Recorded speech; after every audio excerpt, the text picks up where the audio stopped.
నమస్తే అన్న, మీ పేరు? భాను అన్న. ఏం చేస్తుంటారన్న? నేను బీకామ్ డిగ్రీ కంప్లీట్ చేసుకున్నాను. సుమారు నేను కూడా పోర్ట్ కంపెనీ విశాఖ పోర్ట్లో పనిచేస్తున్నాను. ఓకే అన్న, ఏ ఏరియా అన్న మీది? మరి ఎక్కడైనా గవర్నర్ అన్న మరి మన రాష్ట్రానికి సంబంధించి త్వరలోనే ఎన్నికలు రాబోతున్న తరుణం. మరి ఇక్కడ పార్లమెంట్ అభ్యర్థిగా టీడీపీ కూటమి నుంచి జనసేన బీజేపీ టీడీపీ అభ్యర్థిగా శ్రీభరత్ గారు ఉన్నారు, వైసీపీ నుంచి ఝాన్సీ గారు ఉన్నారు. ఎవరికి గెలిపే అవకాశాలు ఉంటాయంటారు? ఇక్కడ లోకల్ నాన్ లోకల్ చెప్పుకుంటున్నారు, కానీ శ్రీభరత్ గారు విద్యావంతులు.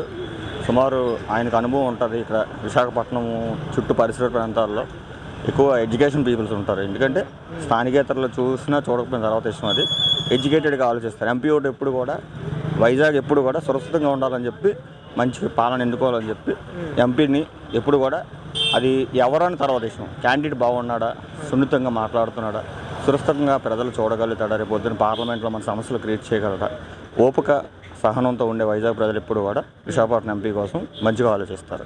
ఈ లక్షణాలన్నీ భరత్ గారిలో ఉన్నాయంటారు? ఖచ్చితంగా 99%. ఎందుకంటే ఆయన వైజాగ్లో ఎక్కువగా అనుభవించాడు. ఎందుకంటే గీతా మినిస్టర్ అంటే చాలామంది, కొన్ని వేల మంది బయట రాష్ట్రాల నుంచి కూడా వచ్చి చదువుకొని విద్యావంతులయ్యి ఇవాళ ప్రపంచంలో ఎక్కడ చూసినా కూడా ఆ సంస్థ నుంచి వెళ్ళిన వారు చాలా గొప్పగా ఉన్నవాళ్ళు తప్ప తక్కువగా మాట్లాడకూడదు. ఎందుకంటే ఆయన ఎప్పుడు కూడా గొప్పగా ఉన్న వ్యక్తి. ఆ సంస్థ నుంచి వచ్చిన వారు కావచ్చు, ఆ నాన్నగారు ఆర్ఎస్ఎస్లు ఆయనకు ఉన్నాయి. దాంతోపాటు పార్టీవే ప్రజలు కూడా మంచిగా చూస్తారు. మీ ప్రాంతంలో ఎలా ఉంటుందన్న మీ నియోజకవర్గంలో పోటీ? ఇక్కడ వచ్చేటప్పటికి ఇద్దరు సమయోజ్యులే, యువకులే. ఆయన గతంలో అనకాపల్లిలో చేశారు, ఇక్కడ వచ్చి ఈయన సారిగా గాజువాకలో చేశారు. అక్కడ అనకాపల్లిలో స్థానికేతరుడు కాకపోయినా గెలిపించారు. అక్కడ ఇప్పుడు ఆయన ప్రచారం కూడా చేసుకోలేడు కాబట్టి గాజువాకలో స్థానికుడి కింద వచ్చి మళ్ళీ ప్రచారంలోకి ముందుకు వెళ్తున్నాడు.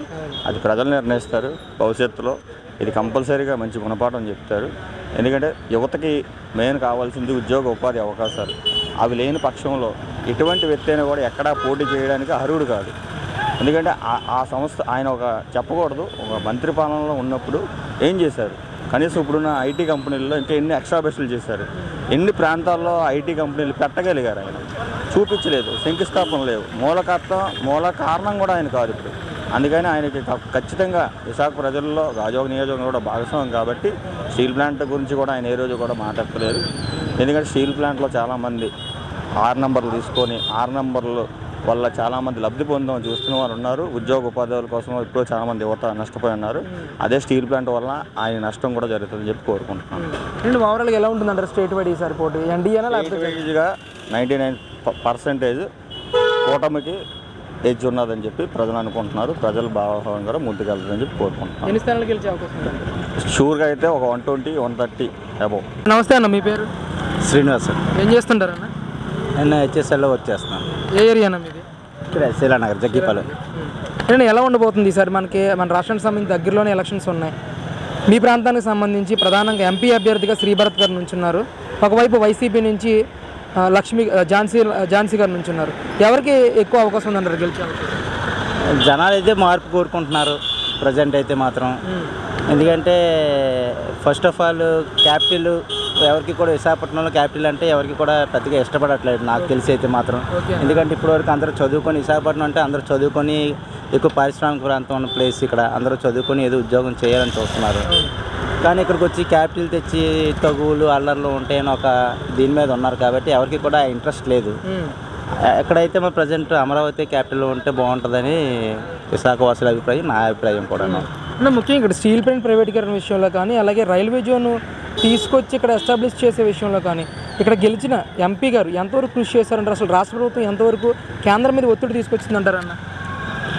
ఎప్పుడు కూడా అసలు ఎంపీ గారు ఎప్పుడు కూడా ఏ సమస్య మీద కూడా మాకు తెలిసి ఎప్పుడు కూడా ఏ సమస్య మీద పట్టించుకున్నట్టయితే కనబడలేదు. ఎందుకంటే మన చేతులారా చూస్తున్నాం, స్టీల్ ప్లాంట్ ఎంతోమంది ప్రాణత్యాగం చేసిన స్టీల్ ప్లాంట్ ఈరోజు ప్రైవేట్ పరం అయిపోతుంది. ఎంతోమంది, కొన్ని వేల మంది కార్మికుల కుటుంబాలు రోడ్డున పడిపోతున్నాయి.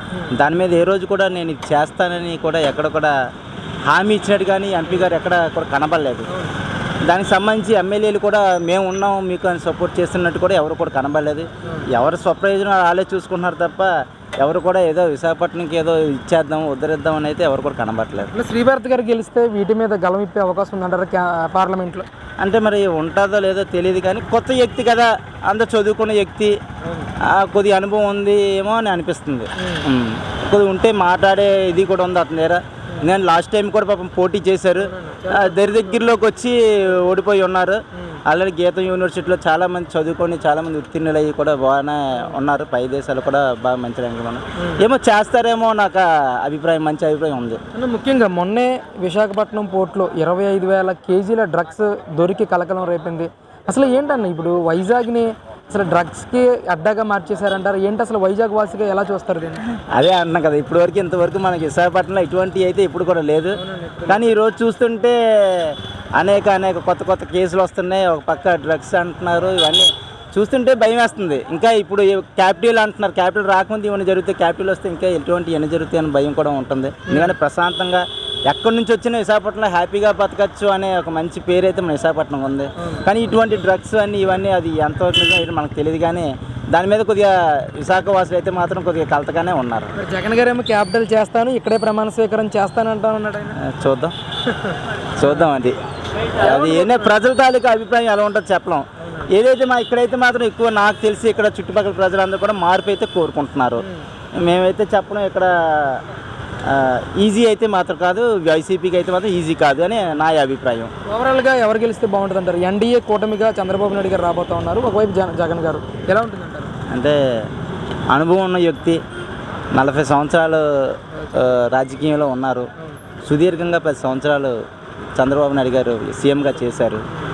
అటువంటి అనుభవం ఉన్న వ్యక్తి ఉంటే ఈరోజు మన విశాఖపట్నంకి బాగానే ఉంటుంది. ఎందుకంటే కల్లారు చూసాం హుదూద్ తుఫాన్, 2014లో హుదూద్ తుఫాన్ వస్తే సుమారు 10 రోజులు విశాఖపట్నంలోనే ఉండి మనందరికీ కరెంట్ ఇప్పించి అతను వెళ్ళారు. అటువంటి మంచి అనుభవం ఉన్న వ్యక్తి.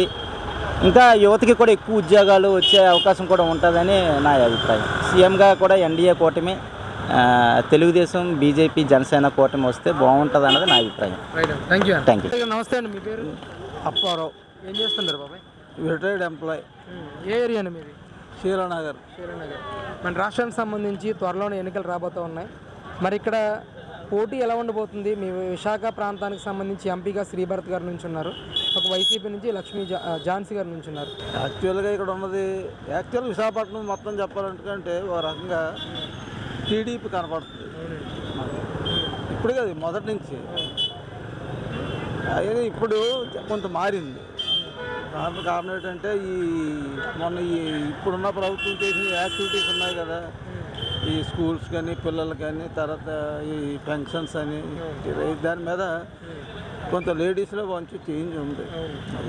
మన ఇటువల్ల కొంచెం, కానీ అది కొంత బెనిఫిట్గా ఉంది కూడా. ఇప్పుడు ఈవేళ నాకు వచ్చే మాట్లాడుతున్నారు అందరికి ఏంటంటే సాయంత్రం కొంటే సాయంత్రం డబ్బులు పట్టుకొని పడిపోయి నువ్వే అది కాదు. కిందలో గ్రౌండ్లో వెళ్తే ప్రతి దగ్గర ఏదో ఒకటి ఉంది వాళ్ళ ఇంట్లో. నిజంగా యాక్చువల్గా చెప్పాలంటే చాలామంది వీళ్ళ హెల్త్ విషయంలో చాలా ఇదిగా ఉన్నారండి. డాక్టర్ దగ్గరికి వెళ్తేనే 100 రూపాయలు. అదే కొన్ని చాలా ఆపరేషన్స్ కానీ, గుండె అటాక్లు ఇవన్నీ కొన్ని లాభం కనపడుతుంది ప్రజల్లో. డెవలప్మెంట్ పరంగా ఏ విధంగా అభివృద్ధి చేస్తారు? డెవలప్మెంట్ అంటే ఏంటి చెప్పండి? అసలు నాకు అది కావాలి. నాకు కూడా చాలామంది డెవలప్మెంట్, టీవీ పెడితే డెవలప్మెంట్, ఏం డెవలప్ చెప్పండి? మనం డెవలప్ ఏం చేయగలమా? స్టేట్లో ఏదైనా సెంట్రలే. ఇటుపక్క ఉంటే అటుపక్కే డెవలప్ అవుతుంది. ఇప్పుడు మనకు ఉన్న డబ్బుల్లోనే మన డబ్బు, నా జేబులో 100 ఉంది. ఈ 100 తోటి నేను ఖర్చు పెట్టాలి. ఇది దాడితే నేను ఏం తేలేదు కదా, లేకపోతే మా నాన్న ఇచ్చిందో ఇంకోటి ఇంకో వచ్చిందో తీసుకోవాలి. ఎక్కడ ఇస్తుందా డెవలప్మెంట్? అది దానికి యాంటీ వీళ్ళందరూ అనుకోవడం. చంద్రబాబు నాయుడు వచ్చి ఈడైనా దానికి యాంటీయే కదా. యాంటీ అయినప్పుడు ఎవడిచ్చేస్తాడు? అది ఇంకే చెప్పండి. మరి విశాఖపట్నం స్టీల్ ప్లాంట్ని ప్రైవేటీకరణ చేస్తూ ఉన్నారు కదా, దాన్ని ప్రైవేటీకరణ చేయకుండా ఇక్కడున్న ఎంపీ గారు కానీ, ఇక్కడున్న రాష్ట్ర నాయకులు కానీ, ఇక్కడ గెలిపించిన ఎంపీ గారు కానీ, రాష్ట్ర ప్రభుత్వం కానీ ఎంతవరకు ప్రైవేటీకరణ ఆపడానికి కేంద్రం మీద ఒత్తిడి చేసిందంటారు? ఒత్తిడి చేస్తే అవ్వదు సార్. నేను ఎంప్లాయ్, రిటైర్డ్ ఎంప్లాయ్ అని చెప్తున్నాను. యాక్చువల్గా ఎంప్లాయ్ ఇది అవ్వదు. వాడు ఏం చేయాలంటే మనకు అనుకున్నవి ఇస్తానన్నది ఇవ్వలేదు. ఎవరు అతను పోయినసారి ఆ సింగారు పెట్టారు, అతను వెళ్ళిపోయినట్టు ఇది వచ్చేసింది. ఆ కమిషనే మార్చేశారు. అలాంటప్పుడు మనం ఏం చేస్తాం? మనకి మన ప్రభుత్వం ఉన్నప్పుడు, ఇప్పుడు చంద్రబాబు నాయుడు కావచ్చు, లేకపోతే మన రాష్ట్ర కావచ్చు, అది వచ్చినంటే నాకు ఒక ఐడియా వచ్చిందంటే పాతది ఎంత పెట్టి సంతకాలు పెట్టేసినా అది మార్చేసుకున్నారు. ఇప్పుడు దానికి ఏం లేదు. దానికి ఏమైనా చేయాలంటే మనమే చేయాలి. ప్రజలుగా చేయవలసిందే కానీ ఇంకేమి లేదండి. ఇది యాక్చువల్ చెప్పాలంటే అది